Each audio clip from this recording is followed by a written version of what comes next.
Good afternoon, my Real News Midday TV family. Welcome back to the channel for another news update. And in the news this afternoon, Westmoreland laborer killed by men posing as the police. A man was shot and killed after men posing as police entered his home in Betheltown, Westmoreland on Monday morning. He has been identified as 23-year-old Anthony Evans, otherwise called EJ, a laborer of Argle Mountain in the community. The incident happened about 1:30 a.m.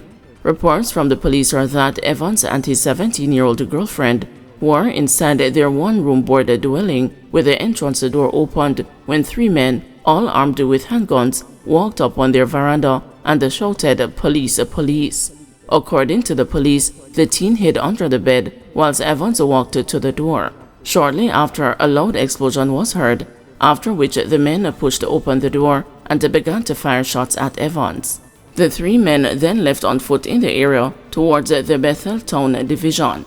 The police were alerted, and on their arrival, the now deceased man was seen lying on his right side in blood with gunshot wounds to his upper body. He was taken to the Savannah Lamar Public General Hospital, where he was pronounced dead.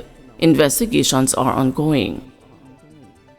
Dutch man caught with over $28 million worth of cocaine remanded.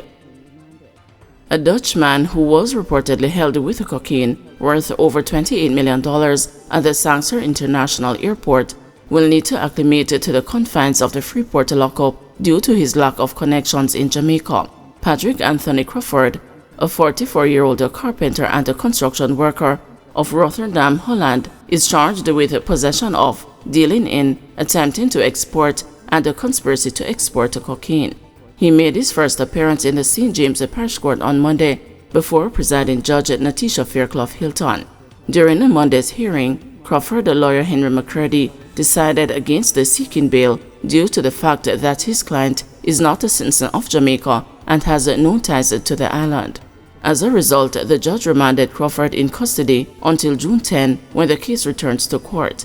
According to the allegations, on May 9 about 5 p.m., Crawford was in a queue waiting to be checked in on a TUI flight destined for Brussels, Belgium, when he was questioned and his luggage inspected. During the search of his carry-on luggage, 4 rectangular packages were discovered in 2 hidden compartments made of carbon paper and transparent plastic.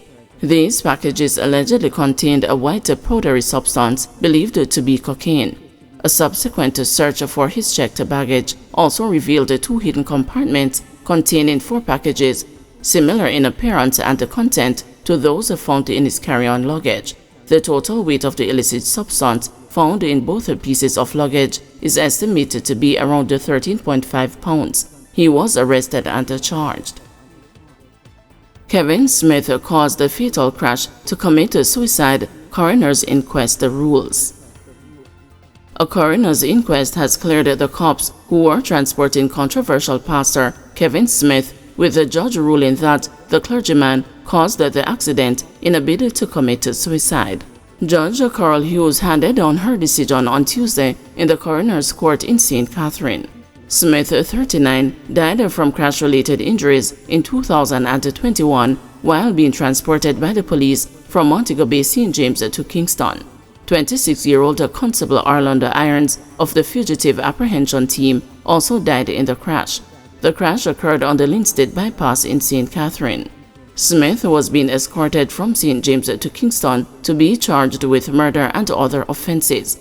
Days prior, the authorities had stormed the Pathways International Kingdom Restoration Ministries compound in St. James, where Smith was presiding over a bloody and fatal ritual.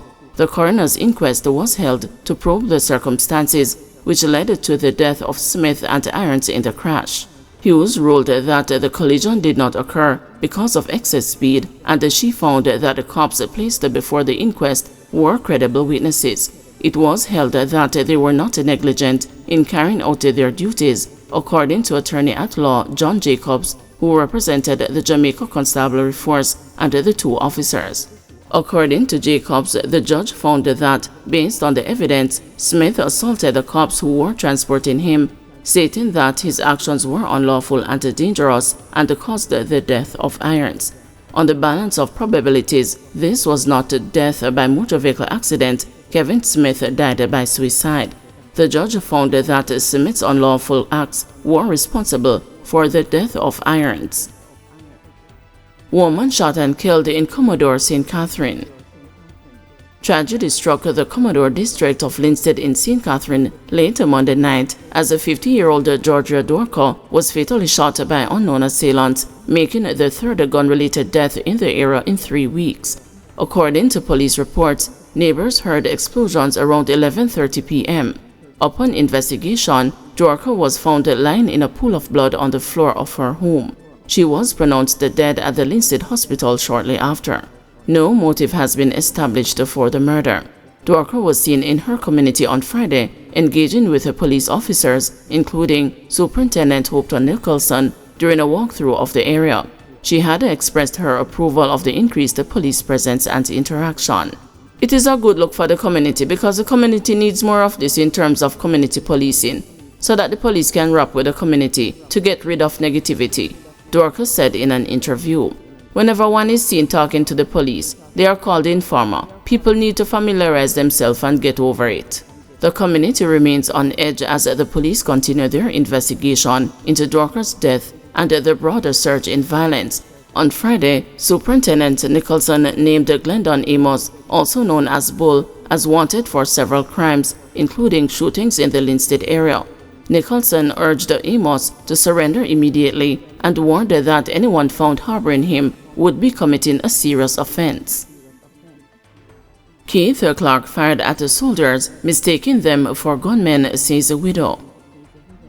Keith Clark had unknowingly fired at members of the security forces on the night he was shot and killed in May 2010, his widow, Dr. Claudette Clark, has claimed.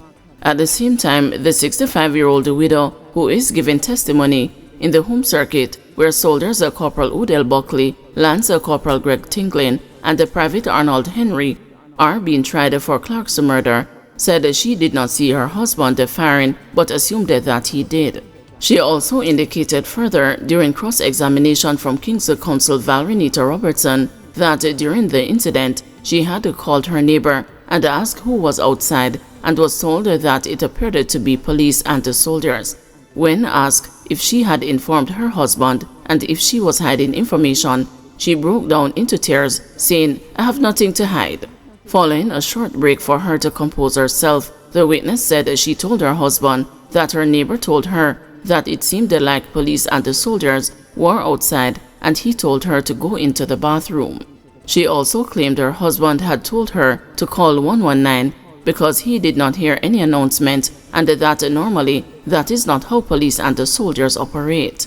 The 63-year-old businessman was shot 21 times inside his bedroom at the Kirkland Close in St. Andrew on March 27, 2010 during a police military operation to apprehend then fugitive drug lord Christopher Dudos Cook.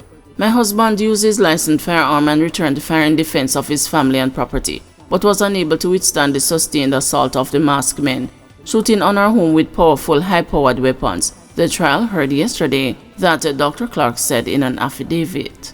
However, on the cross-examination and in response to Nita Robertson questioning whether she had said those words, the witness replied, "Madam, I said that because at the time we did not know who was outside attacking the house, so he was defending his family." Earlier, Dr. Clark said she did not remember saying those words, but later accepted after being shown the document. "So you were aware that your husband returned fire in defense of his family and property?" Nita Robertson asked. In an attempt to answer, Dr. Clark indicated that she was inside the bathroom when her husband went outside and that at a previous hearing, someone had mentioned a ballistic report. Nita Robertson, however, interrupted, pressing her to answer the question. It was then that she indicated she did not witness him firing his weapon and had only assumed.